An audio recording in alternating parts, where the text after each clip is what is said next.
ang inyong tulay sa himpapawid ng serbisyo publiko. Ang Presidential Broadcast Service, Radyo Pilipinas, Radyo Publiko. Radyo Pilipinas. Radyo Publiko. Kinilala ng pang-international at prestigyosong Asia Pacific Broadcasting Plus Awards 2025 para sa kategorya ng Government Streaming. Ito ay dahil sa epektibo nitong pagsasanib ng mga tradisyonal na media tulad ng telebisyon, radyo at print para masabayan ang mabilis na pag-inog ng mundo ng digital at social media tungo sa mas epektibong paghahatid ng mahahalaga at napapanahong mga impormasyon sa mamamayang Pilipino. Kinilala rin ang Radyo Pilipinas dahil sa patuloy na pag-akyat ng rating. Ngayon ay matatag sa pang-4 na pwesto sa Mega Manila ayon sa pinakahuling Nielsen Radio Audience Measurement Survey. At sa social media, nakamit ang mahigit 2,000% pagtaas ng bilang ng mga sumusubaybay sa Radyo Pilipinas page sa unang bahagi ng 2025. Patunay ito na ang inyong Radyo Pilipinas, Radyo Publiko ay tunay na kaagapay ng inyong pamahalaan sa paghahatid ng serbisyo sa mga mamamayang Pilipino. Mula sa aming lahat, sa ngalan ng inyong pamunuan at mga kawani ng Presidential Broadcast Service, kasama ang inyong mga himpilan ng Radyo Pilipinas sa buong kapuluan, maraming salamat po sa inyong lahat, sa inyong pagtangkilik at pagkilala. Radyo Pilipinas. Radyo Publiko.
Yes, mga higala, may nga daw karatutaran o welcome din sa itong palak-uban sa atong tulumanong tambayan sa Radyo Pilipinas. Kauban ninyo Armando Fenekito, mga higala. Yes, mga higala, no?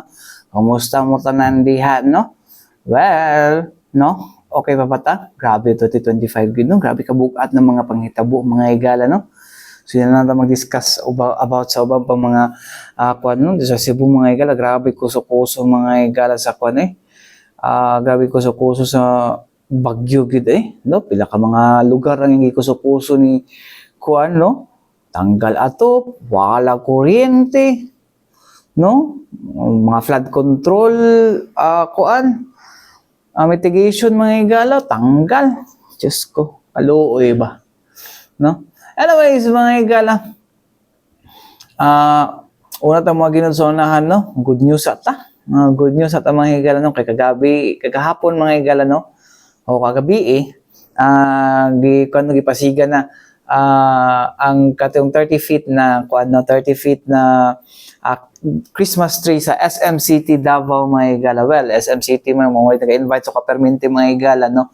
So ilan nang mga higala, ilan nang gipasiga, mga higala, no, to mark, no, sa ilahang holiday season, mga higala, no, sa tema nga tawagan nila ang tema no, holidays in the city, mga higala, no. So nindot po siya, no, anay mga mga pula nga mga ribbons, mga higala, no, kunasa siya, very siya, no, very unique, no. So sa pang mga vibe nila, mga higala, no. So well, it's a red Christmas, mga higala, for them, no. So as po man napo yung mga napod sila yung mga Christmas festivities, mga higala, sa SM City, no, like kaning no, Holiday Santa Run, mga higala, karon November 16, no, napod dira ang World Coral Day karon December 14, November 16 lahi ng Santa Run, ha. Tapos December 14 og weekend fun with SM Holy Squad for festive moments, mga higala, no. Tapos ito na po yung mga collect na po yung mga prizes, mga higala, no, dira sa SM Christmas Village mga higala, no? Digital game, no? Sa SM Malls online app mga higala. So nahapod sila uban pa nga mga kaning ilahang mga promotions mga higala, no? For this holiday season mga higala, no? So well, nagmark na gid mga higala ang ilahang holiday season karong takna, no? But so, happy holidays, Turing. Happy holidays! Bida mga higalay, din ito sa tuwis gutanan mga higala, no? Kung asa, karong panahon ng mga higala, no? Dapat maging aware kita mga higala, no? Sa kaning mga cyber attacks mga higala, no? Kaya dagan-dagan ba yung mga mga DDoS, no? Pero also may basic mga higala, no? Kaya sa to ang ato mga cybercrime ba na mga higala, no? O sa to ang mga unsa pa na, no? Unsa pa na dapat atong buhaton mga higala, no? Para ni ini, no? So anyways mga higala, magkwanta, no, about ato ang hisgutan din mga higala, no, about kining tawag nila nga cybercrime mga higala, no? Sa tawag niya to ato tan-awon din niya natin din sa kong kodigo sa pagkamandoy na money makadiri nga dili ka prepared. Dinhi sa ato ang mga higala about cyber security mga higala, no? So unahon nato ang cyber awareness mga higala, no? Nga mga higala, no? I-discuss no ni Engineer BJ Bekay mga higala, no? Gikan sa Department of Information and Communications Technology Region 11 mga higala, no? Parang ikuha na to mga higala, usa ba ni ang mga hazards mga higala, no, nga nagakatag karon, no, sa to ang cyberspace diri sa tuwa sa Davao, diri sa tuwa sa Pilipinas mga higala. So paminaw na to mga higala ang unang parte sa iyahang discussion mga higala. Actually mga higala, yan ang gi-discuss mga higala, no, during the mga higala,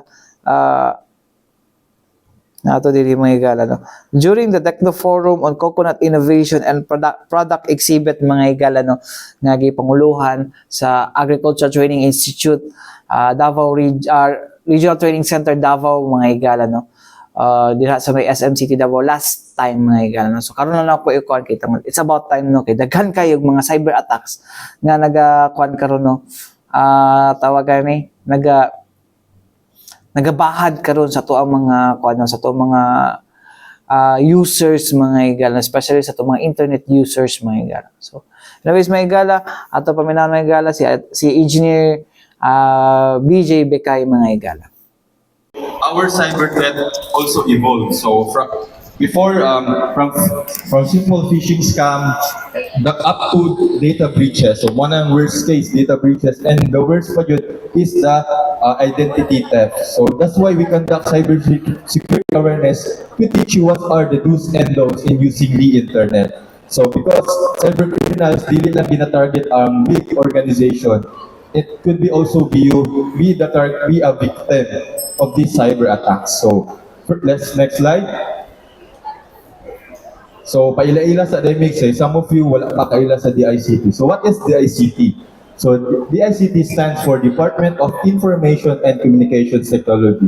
So we are created by the virtue of the Republic Act 10844. So we are the primary policy planning, coordinating, implementing, and administrative entity of the executive branch of the government that will plan, develop, and promote the national ICT agenda. So to make it short, everything under ICT, mo na ginatrabaho ni DICT. So next slide. So this is our power and function. So we have the policy and planning. We have improved public access, so running free Wi-Fi, resource sharing, capacity building, consumer protection, industry development, cybersecurity policy, and program coordination. So that's why we have this to conduct cybersecurity awareness. And all of this, we want to have a countryside developments. So next slide. So how digital are we? So this was before 2023. So next slide na sir, up to tatong number 1 na. So we are approximately 116 million total population, and 85 million are user of the internet. So part na tani na 85 million, and 85 million ay 84 million active social media users. So kinsay wala pa Facebook there. So gamay na lang kaayo ang walay Facebook, and average time, so 9 hours average time spent on internet per day. So imagine 9 hours per day. So matulog ta 8 hours, so mas taas pa ang ubad paggamit sa internet. And 3 hours and 38 minutes average time spent using social media. So grabe kasi magkatanaw mga YouTube, Facebook. Ako mag-CR lang, imbis mag-CR lang kung mga 5 minutes, after ng 30 minutes kay higit kong tanaw sa Facebook. So part na taana sa social media users. And in this year, we are the #1 social media user. So proud ba taan eh? Somehow proud kay #1 goods in the world. Pero somehow dili kay kita po ang #1 target sa mga cyber criminal. So di na ta matingala na ganong kita gina-target sa Facebook hacking. Because of this, we are the #1 social media user in the world. So next slide. So the growing dependence of people on technology and the internet has created a bigger venue for cyber criminals to do their crimes. So kisa pa di kabalo mo gamit diri og cellphone. So I assume every one of you are kabalo na gyud mo gamit og cellphone and computer.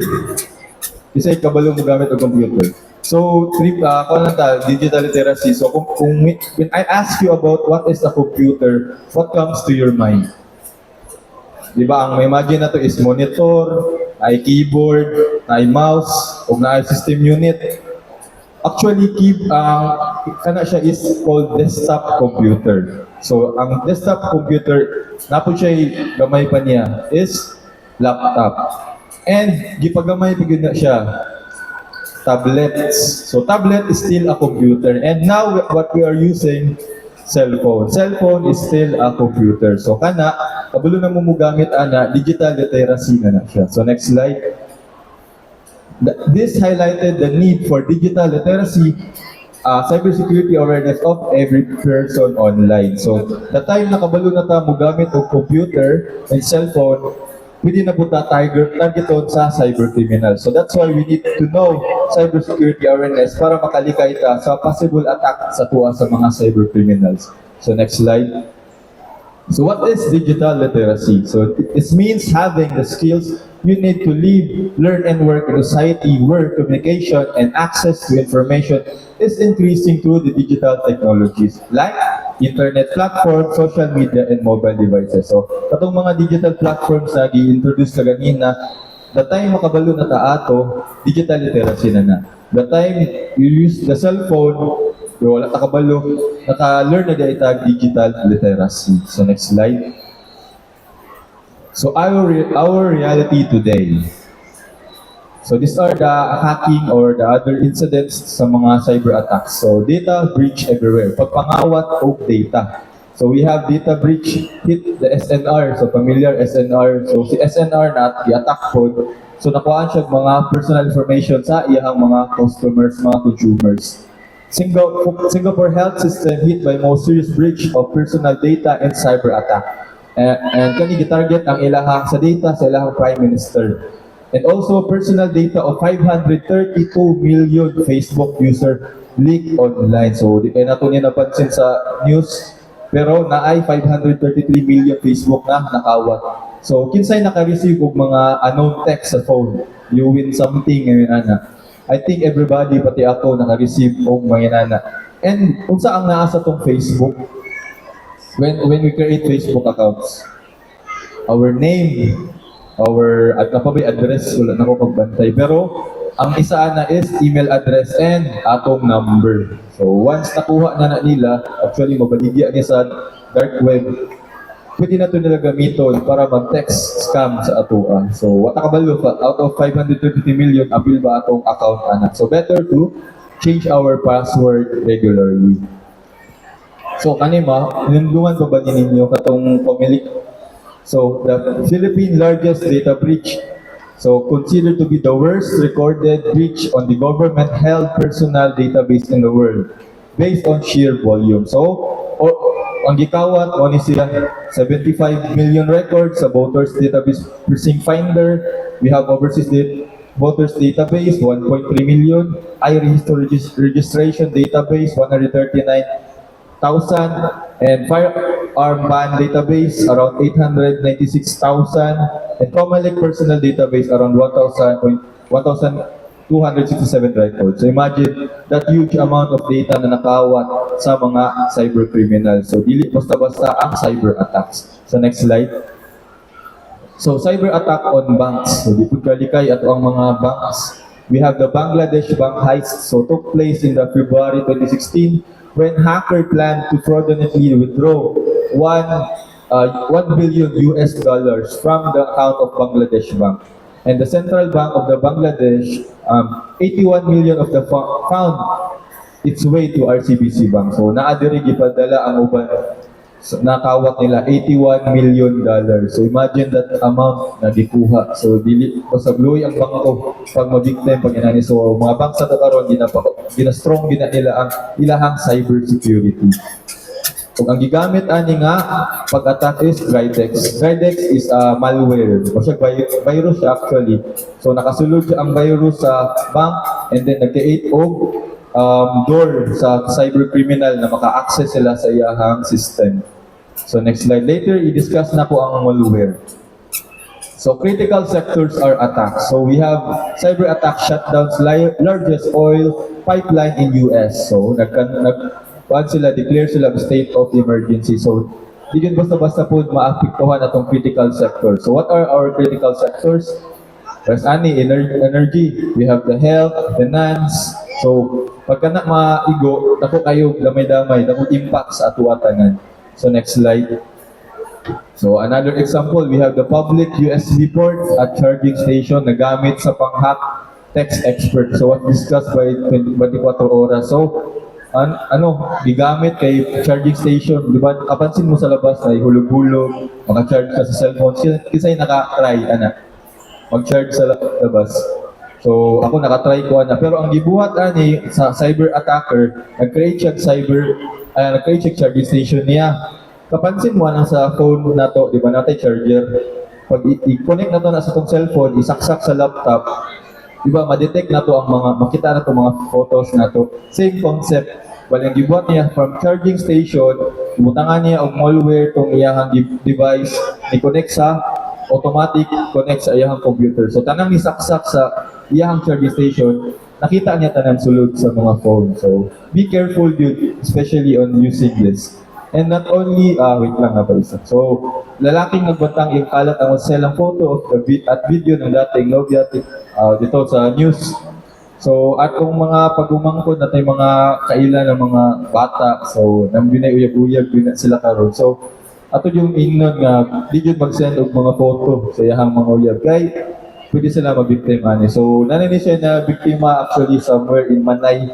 So na isa ka student ato sa high school, di na ko i-mention, na isa ka student dito na victim siya ganun. So na-depressed ang bata. So grabe ang sa teacher o sa yung parents kay di na mo eskwela. Syempre, grabe ang kaulaw ay gikalat sa iyang uyab, nabulag man sila. Gikalat sa ang uyab sa itibok nila ng school ang ilahang video. So next slide. So DICT hacker leak PhilHealth data. So kato, remember mo ano itong hack sa PhilHealth. So PhilHealth po, wala ka kalikay. Tungod lang atong antivirus nila nga wala na update. So kato lang, i-take opportunity sa cybercriminal, automatic i-atake din niya si PhilHealth. And digamit niya si Medusa ransomware. So later, i-discuss na ko what is a ransomware. So next slide. So mga ito mga igala, ang unang parte sa diskusyon ni Engineer Bekay mga igala, with regards sa kining mga igala, cybersecurity awareness mga igala. So anyways mga igala, sa ito pagbalik, padayon nato ang mga igala, iyang nahimong diskusyon about cybersecurity awareness mga igala. Balik kita man lang sa mga importante pahinumdum nga ito si Bianan. Balik kita mga igala din sa tumanaguban sa itong tulumanong tambayan sa Radyo Pilipinas. Kauban niyo Armando Feniquito mga igala. So yes mga igala, karon nga po na itong gisgutan ng cybersecurity awareness mga igala, kung sa ba dapat ang angay na itong dapat may bawaan mga igala, in line sa mga cyber attacks perminti na to makuan, perminti na to masinatian mga igala, even if sa tuang pang-adlaw-adlaw na kinabuhi no nga daghang mga mag-send sa tuang text message, pinduto nang kanang link, di ba no? So mo nang dili ka na. So anyways, may gala padayon natong hisgutan may gala no ang diskusyon ni Engineer BJ Bekay mga igala no sa Department of Information and Communications Technology Region 11. So kani worst po ni case na mahitabo sa to if ever identities are stolen. So next slide. So data hack. So a public teacher in debt because of identity theft. So i-play amount nga nakawat around 800,000 pesos. So kani siya nga teacher, simple lang nag-post siya og PRC niya nga ID online. Kana lang. So siguro sa kalipay niya nakapasar siguro sa board. So na-share niya sa iyang PRC ID online. So never share your identity online. Not only IDs, pati mga certificate, anything na ang imuhang personal information, ayaw yun na siya i-share online. Press ani, dati pwede raman ta maka-load online. So, gigamit ang ID, ikuha sa attacker, bilisan lang og picture. Ang name, legit. ID number, legit. Address, legit. So, si Bang, kauna-una, tinuod yun yung ID. So, gamit ang iyang pangalan, nanguha si cyber attacker o 800,000 pesos. Ug kani nagadako pa ni siya. Wala na nako na-update dun sa nahitabo. Pero kani ginasingil siya permi sa bank. Ang name ang naa dito. So careful on sharing our personal information. So next slide. Kani tuo ba mo ani? Data is more valuable than oil and is the most expensive asset in the world. So di ba oil pila lang presyo sa oil? Diba mahal? Pero mas mahal si data? So, simple explanation, kinsa sa Facebook, kinsa nagbuhat sa Facebook? Mark Zuckerberg, yeah, tama si Sir. Si Mark Zuckerberg, siya ay nakabuhat sa Facebook. Project lang niya. Facebook is made up of data. Pero, siya ang isa sa mga pinakadato karon. Ito ngod, yung data, yung simple platform na gibuhat, halos tanan sa kalibutan na karon nagagamit. So, imagine, when you control data, grabe imong control put sa world. Kaya syempre, maskin mga oil na owner, nag-create po na sila yung mga system. And the system they are using is data. So once makontrol na sa cyber attacker, pwede nila kawaton ang kung saan man nila makuha sa mga oil companies. So that's why data is more valuable than oil. So next slide. So cyberbullying. So always na nato ni marinig sa news. So what is cyberbullying? Includes sending, posting, or sharing negative, harmful, false, or mean content about someone else. So pampandaot. So asa mas kuyaw? Physical bullying or cyberbullying? Why cyberbullying? Okay, sa physical bullying, na kay anak or pagumangkon di away anak nga bata, makitaan man nimo kinsa ang maaway. So makasabaan sa online bullying, ang nagabash, ang nagaaway sa ato pwede ra nag-create og fake account. So dili na to mabalaan kung kinsa gyud ang naga-attack sa ato. So grabe ang kadalasan no ang maiguan ni mga artist, sikat na artista, di ba? Or katong sa eskwelahan na ay mga kalaban, so bash-bash sa social media. So mas grabe ang effect sa cyberbullying. So next slide. So example ani is the student ended life because of cyberbullying. So kani siya nga bata, kuan siya, na siya classmate, gipagbintangan siya nangangawat og sa tablet. So ang nahitabo ato, gipakaulawan siya sa iyang classmate online. And si teacher ani wala pa gani gi-investigate og tarong murag iyang gipaboran kung kuan ba. Katong nagkalat sa online, nagbully sa bata. So tungod ato, naka-decide ang bata, grabe siguro depressed, wala siguro gibantayan sa parents, nag-commit og suicide sa iyang kwarto. So imagine that impact. So kamo natay mga anak pag umangkon or any kiddos na need yun nato siya i-ask, okay ra ba siya sa school? Ilang nato siya pasagdan, sige, dula, lira games, kaya takabalo, nadi siya damdam o ginabit-bit nga, strong kayo nga, pwede makakause og depression sa iya. So better to storyahan ginato ato ang mga pagparente, pagumangkot, or mga bata na nasa tuang mga balay. So, next slide please. So, kani po, children are targeted by sexual predators. So, kani live streaming of child sex abuse spreads in the Philippines Philippine, a global hotspot of online child abuse, and Philippine top global source of child pornography. So, kani sila nahatabo niya itong pag-pandemic. So, ang number one pag-isalarin ani ay kay ilahang mga parents mismo. So, ginabaligya sila sa ilahang mga ginikanan. Katong nadakpan ani na isa ka parent, ang tubag ng niya, wala madibuot ang iyang anak. Di ba doon nakasabot? So, imagine kung mudako to ang iyang anak, di ba? Kita niya yung picture na sa online, di-post ang parents o di-baligya. So, depression pa din ang aabutin sa iyahang anak. So, next slide. So, cyber attack. So, sige ra ta kadungog og cyber attack. So, what is cyber attack? It's a deliberate exploitation of computer system, technology-dependent enterprises, and networks. So, to make it short, cyber attack, anong naga-attack ang mga cyber criminal is because para makakwarta or makadaot. No? Like kay kalaban, so gina-attack nila ang kana nga could be a organization or trip lang. So anything na mosulod sa utak sa ato ang cyber criminal pwede nila buhaton sa tuwa. So next slide. So common cyber threats. So we have malware hacking and social engineering. So malware, kanina nadungog ninyo. So malicious software intended to damage or disable computer. And hacking, muning ginagamit sa mga hacker ang malware. Authorized para maka-access sa atuang system, sa atuang laptop, sa atuang device, para makakawat ang personal information nato. Si hacker ginagamit si malware. O si social engineering, wala na siya nagagamit og malware. Bali physical lang manipulation. Bali na mo istorya sa imuha at katikon ka until such time mahatag nimo ang personal information unknowingly.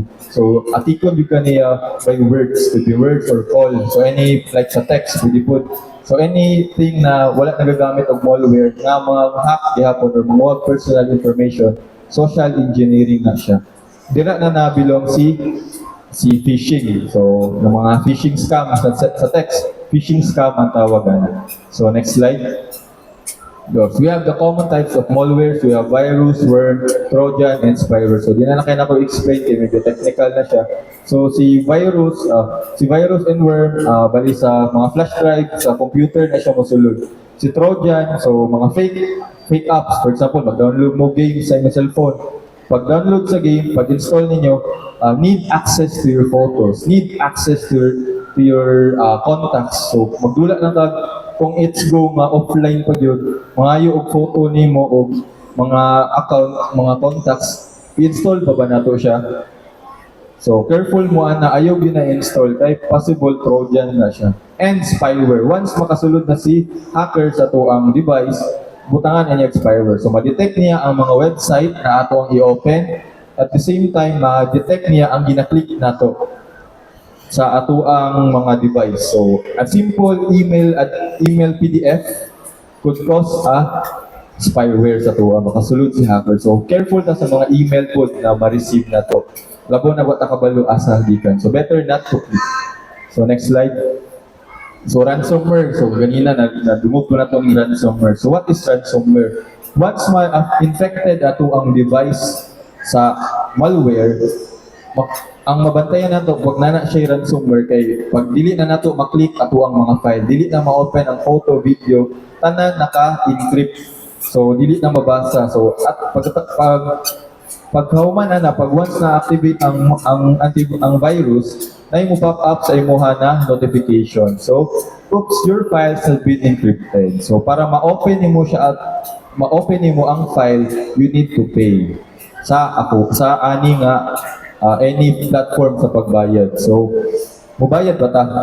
Like sa itong computer, nasudlan og malware. So, na di na mabasa ta ng file. So, magbayad ba ta para ma-open? Dili na. Iwa ta kabalo, kapila siya mga yo. Kung di ta sure na ibalik yun ba nila ato ang file. So, what I choice, i-reformat yun ato ang atong mga computer. So, next slide. So, social engineering. So, this is the art of manipulating people so they give up the confidential information. So, phishing scam, ano talamak na siya karon sa mga phone nato na mag-unknown text, part of phishing scam na siya. So, next slide. So, I don't know if may audio, so kindly play na lang. Sample ni siya sa phishing modus.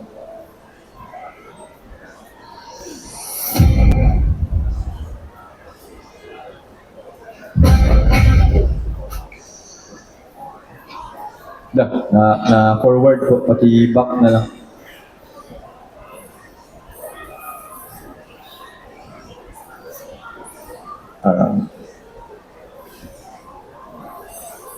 Playable ba ang ano, sir? Pwede po siya i-click. Sige, bila na. Next na lang kayo. Medyo apas ko sa time karon. So, next slide na lang po. So, we have the FB Messenger scam. So, kinsay naka-receive ni last 2022, manata ni 2023. Ikaw ba yan sa video? Sabi naka-receive ni? Kanina time, ikaw ma'am, ate ako naka-receive. So, anong naka-receive ko ani? Nami isa ka kauban ko na friend na ko sa Facebook nga na-click ni niya. So, once na-click ni Nimo, then siguro mag-access ang nag-request kung siya, once i-click nimo, mag-access siya, login sa imuhang Facebook. So, abit ang forma po niya sa pag-login, mura yun siya Facebook na tinuod. Pero once ma-login na nimo imong account, automatic register na niya. So, makontrol na niya imong Facebook. Kung kato siya, atong kaimidlan ako, na-control ang iyang Facebook na hawat. So, tanang Facebook friends niya ato na naa dito, isendan po rin ani. So, ako, na naman ko awareness sa cybersecurity, wala na nako i-click. So, gi-ask na ko siya, unsa ni bay, anong nag-text na ko, unsa ni bay, anong nag-send man ka? Ayaw ko, nakuha akong Facebook na hack. So, better to contact you kung if ever na yung mga suspicious email or message mo na ma-receive. So, next slide. So, GCash phishing modus. So, natay phishing modus. So, mura siya tinuod yun na health center. So, na nakabutang, dear valued customer, we are writing to inform you that your account has been temporarily suspended due to suspicious activity or suspected fraud. So, we understand that this may cause inconvenience but necessary to maintain security and integrity of our system.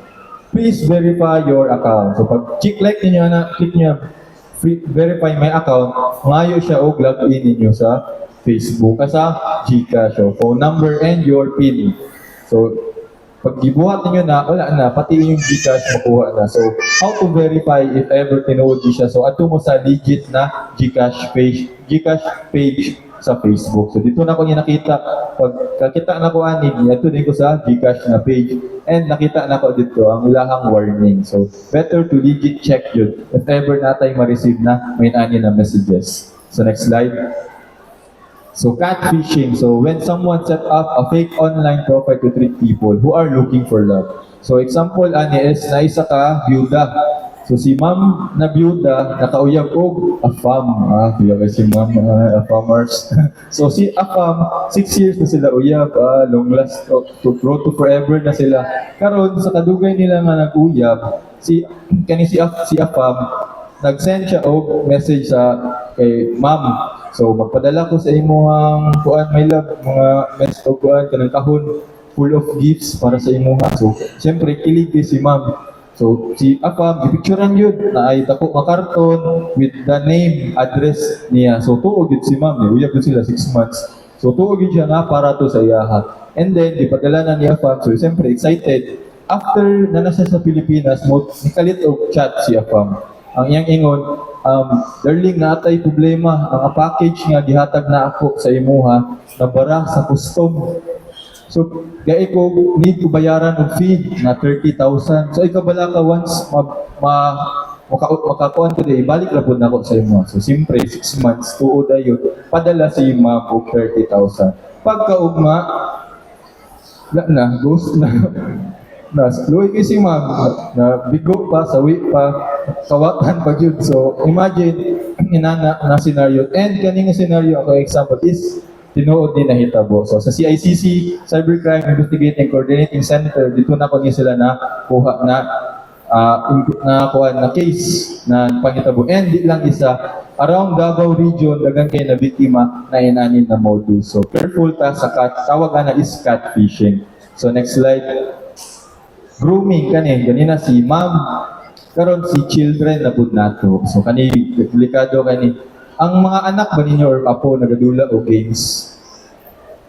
So kani ang cyber attacker gina-attack nila ang mga bata. So ang uban na ni ginapaagi through games like ML, Roblox, Minecraft. So kana sila nga mga platform na yung mga online na sila possible na ma-chat. So kanang mo chat ana sa ilaha wa ta kabalo ay naraban na duol sa atua na friend niya and mangutana na sila kung kinsa ang kauban nimo sa balay. Isa na sila ang mga question asa ka nagpuyo. And then once makuha nila ang loob sa atong anak, close na sila, padadaan na niya og mga item sa game like mahal sa ML na worth 1,000 na item. Siyempre, di ba nato natagaan na tong anak o inana na amount kaysa dula lang na. Pero once na yung mga tagaan na, siyempre, lipay kaya tong anak. And then, maka-build na siya og relationship ato.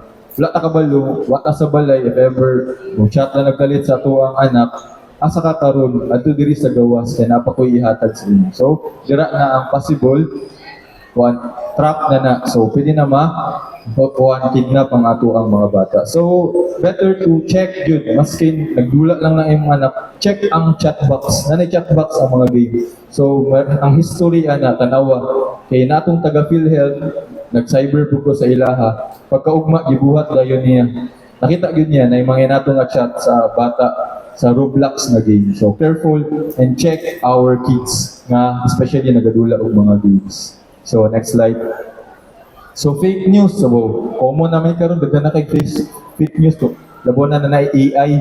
So, authentic material used in wrong context. Imposter sites designed to look like brands we already know. Fake information, manipulated content, and parody content. So, these are the fake news. So, next slide.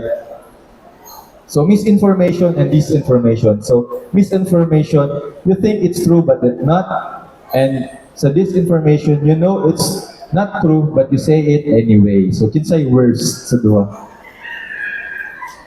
Tama, si disinformation. Kay, kabalo siya dili tinuod, pero gi-share niya. Si misinformation, you think, utoto gani, wala nagaligid check, tuod ayon kung sa'yo makita nila sa online, or makita nila ng mga chismis, tuod ayon. So, mana sila si misinformation. So, next slide. So, cybersecurity, so, is a state of being protected against criminal or unauthorized use of electronic data or the measure taken to achieve this. So, anything na ginubuhat nato to protect our devices is cybersecurity. Example, sa cellphone, isa ginubuhat nato ang cybersecurity na wala nakabantay. Cellphone, password. So, namatay password sa cellphone, di ba? PIN, pwede biometric, pwede po facial recognition. So, kana pa lang, step na nato to have a cybersecurity. So, sa laptop, it could be our mga antivirus. So, later, discuss na nato what are those things like antivirus. So, next slide. So, these are the three elements of cybersecurity. We have people, policy, and technology. So, out of three, kinsa yung pinaka-weak? Policy, kasi policy. Technology, people, majority people. So people ang weak. Nga naman, maski natay pinaka-solid nga policy, pero si people, dili mo sunod, ma-useless akong policy. Technology, we have the latest, the brand new na mga technology, mga kuyaw nga, mga laptop. Pero ang people na nigamit, ni-click gihapon o mga pataka nga mga email, wala gihapon si technology. So, we need to strengthen kinsa si people para mo strength po ato technology and policy. So, next slide. So, we are only as strong as our weakest link. So, as mentioned before, people is the weakest link. So, by having this kind of training orientation, the cybersecurity awareness, we can strengthen ourselves sa paglaban sa mga cyber attacks. And zero risk that not exist. So, maskin makabalo na kaani awareness, di gihapon ta kumpiyansa. Kasi cyber attack naga-evolve po, cyber criminal naga-evolve na siya, nagasabay na sila sa atuang technology. So, that's why zero risk that not exist. So, next slide. And knowing how cyber criminal think and attack could prevent you from turning from another victim. So, kabalo ta, kung sa'y buhay di buhaton sa tong kalaban, kabalo po ta, mo depensa. So, mga ito mga galano ang diskusyon about cyber security awareness mga igala, no? So, unta no natin natunan ato mga igala. Actually, Bisaya na po ito, gi-explain na po tarong ni engineer mga igala. ang maong kuan no mga dapat ato may bawaan no ug dapat dili nato buhaton mga higala about ani no. So anyways mga higala napapanahon po ni sa tuwa karon mga higala kadaghan kay mga scam especially karong holiday season mga higala no, especially katong mga magpataka og kuan mga higala well pagpatakaw ka ng pindot og link ayaw gid mo pindot anang link gid no kung tan-aw ninyo kay kuan no suspicious pili mo gutong kay usay gamiton mo ng mga tao gud natong ginasaligan gud no para makakwanta gamiton ng mga higala no sa maong unsa ni para musalig ta kabuang lang no mo na usay mga higala no nga mahak nang kailan na kay nato nga tao mo ni gamiton nila. Not a very good joke. Pero mga higala yung natay kong oras, mga higala no, sa ngalan sa Tibok Persa, sa DXRP Radyo Pilipinas, Radyo Publiko Davao, mga higala ko yung nakauban, Armando Feniquito. Alang sa tambayan sa Radyo Pilipinas, hantod sunod sa daghang salamat ug may adlaw ka na tong tanan.